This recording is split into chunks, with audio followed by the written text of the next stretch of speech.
ઉમેદવારની જીત અને વિસાવદરમાં ગોપાલ ઇટાલિયાની જીત કડી વિધાનસભા બેઠકની મતગણતરી પૂર્ણ થઈ છે. ભાજપના ઉમેદવાર રાજેન્દ્ર ચાવડાનો વિજય, રેકોર્ડ બ્રેક લીડથી રાજેન્દ્ર ચાવડા વિજય બન્યા છે. ભાજપને 98,636 મત મળ્યા હોવાનું સામે આવ્યું છે. કોંગ્રેસના રમેશ ચાવડાને બિલકુલ કોંગ્રેસના રમેશ ચાવડાને 59,932 મત મળ્યા છે. આમ આદમી પાર્ટીના જગદીશ ચાવડાને 3,077 મત મળ્યા છે. નોટાને એટલે કે જે ડેમોક્રેટિક પાર્ટી હતી એને 1692 મત મળ્યા છે. ભાજપના ઉમેદવાર 38,904 રેકોર્ડ બ્રેક લીડ સાથે તેઓ આગળ વધી રહ્યા છે. તો અત્યારે વિસાવદરની વાત કરવામાં આવે છે. વિસાવદરમાં લોકો ઢોલ નગારા અબીર ગુલાલ ફટાકડા સાથે જશ્ન મનાવી રહ્યા છે. જશ્ન એટલા માટે મનાવી રહ્યા છે કારણ કે જે નેતાઓ છે પાછળના ઘણા સમયથી મહેનત કરતા હતા. હાલાકી કિરીટ પટેલના જે સમર્થકો છે, જે નેતાઓ જયેશ રાદડિયા જેવા જે નેતાઓ છે એમને પણ ખૂબ મહેનત કરી, પરંતુ નસીબ એમની સાથે નહીં હોય. કદાચ કહેવાય કે 18મા વર્ષે પણ એમને ત્યાં ધારાસભ્ય નહીં બનાવવા હોય એટલા માટે કિરીટ પટેલે નથી બન્યા. પરંતુ હવે આશા છે કે ગોપાલ ઇટાલિયા ત્યાં પેરિસ જેવા રોડ રસ્તા બનાવે એવી આશા હું રાખું છું અને કદાચ બનાવશે એવું પણ મને લાગે છે. જી મુસ્કાન, ગોપાલ ઇટાલિયા જ્યારે આજે એની જીત થઈ ચૂકી છે, જશ્નનો માહોલ ચારે બાજુ વિસાવદર ખાતે જોવા મળી રહ્યો છે. છેલ્લા ઘણા સમયથી આખું ગુજરાત મુસ્કાન કામરૂને રાહ જોઈને બેઠું હતું કે ગોપાલ ઇટાલિયા આવે છે, કિરીટ પટેલ આવે છે, કે ગોપાલ ઇટાલિયા આવે છે.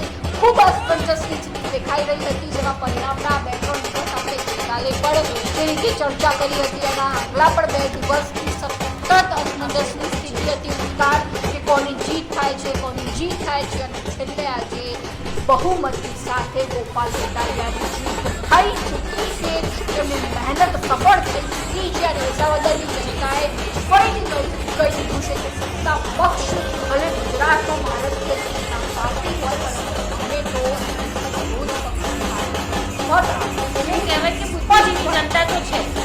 એવું કહેવાતું હતું કે ભારતીય જનતા પાર્ટી એટલે વિસાવદરની જે જનતા છે બુદ્ધિજીવી જનતા છે, પણ આજે સાબિત પણ કર્યું છે કે ભાઈ એમને સંપત્તિથી કોઈ ઉમેદવાર ઉભો છે, એના સંપત્તિથી કોઈ મતલબ નથી, એના ચહેરાથી મતલબ નથી, એને કરેલા કાર્યોથી મતલબ છે. જ્યારે અમે વિસાવદરના ગ્રાઉન્ડ રિપોર્ટ પર હતા ત્યારે લોકો એવું કહ્યું કે કિરીટ પટેલ અને જયેશ રાદડિયાએ મજબૂતા કૌભાંડો કર્યા છે ખેડૂતો સાથે, એવું લોકોનું કહેવું હતું. હાલાકી અમે એના પર કોઈ ચર્ચા કરતા નથી, ચર્ચા કરવા માંગતા બી નથી, કારણ કે જ્યારે ચેરમેન બન્યા ત્યારે એમને કહ્યું હતું કે આ બધા જ પ્રશ્નો સોલ્યુશન લાવી દીધું હતું. અને એમને એવું પણ કહ્યું હતું, આપણે જ્યારે એમની સાથે કિરીટભાઈ પટેલ સાથે આપણે જ્યારે હતા ત્યારે કિરીટભાઈ પટેલે મને એવું કહ્યું હતું, જ્યારે મેં ઇન્ટરવ્યૂ એમને લીધું હતું ત્યારે, કે એમને એવું કહ્યું હતું કે ભાઈ વિસાવદરની જનતા ભારતીય જનતા પાર્ટી 110% જીતાડશે, 110% જીતાડશે એવી આશા એમને વ્યક્ત કરી હતી. સાથે એમને એવું પણ કહ્યું હતું કે સુરતના આયાતી જે ઉમેદવાર છે એમને જીતાડાય, તમે ઘરની બહાર જાઓ તો ચાવી તમે ઘરની કોને આપીને જાઓ, સુરતના રહેવાસી હોય એને આપીને જાઓ કે પછી ત્યાં લોકલ વિસાવદરના રહેવાસી હોય એને આપીને જાઓ. ત્યારે જનતાને એવું કહેવા માંગતા હતા કે વિસાવદરની જે જનતા છે એને તમે ઘરની ચાવી આપીને જાઓ જેથી કોઈ ચોરાય નહીં જાય. પરંતુ એ જનતા એ પણ ન સમજીને જનતા એવું જ કહ્યું કે ભાઈ અમારે નથી જોતા, ખેડૂત મિત્ર ગમે છે, બાકી કોઈ પુત્ર અમારે જોતું નથી. જી મુસ્કાન, અને બીજી બાજુ જેવા આરોપો લગાવવામાં આવી રહ્યા હતા કે આયાતી નેતા ન ચાલે, આયાતી નેતા ન ચાલે, પરંતુ આયાતી નેતાની છે મોટો પ્રશ્ન ભાજપ માટે જવાબદારી સોંપવામાં આવી હતી. વિસાવદરની જીત અપાવવાની સારી સાથે દિશાએ આપી પહોંચ્યા હતા, પરંતુ ભારતીય જનતા પાર્ટી સફળ ન રહી. વિસાવદરમાંથી આમ આદમી પાર્ટીની જીત થઈ ચૂકી છે.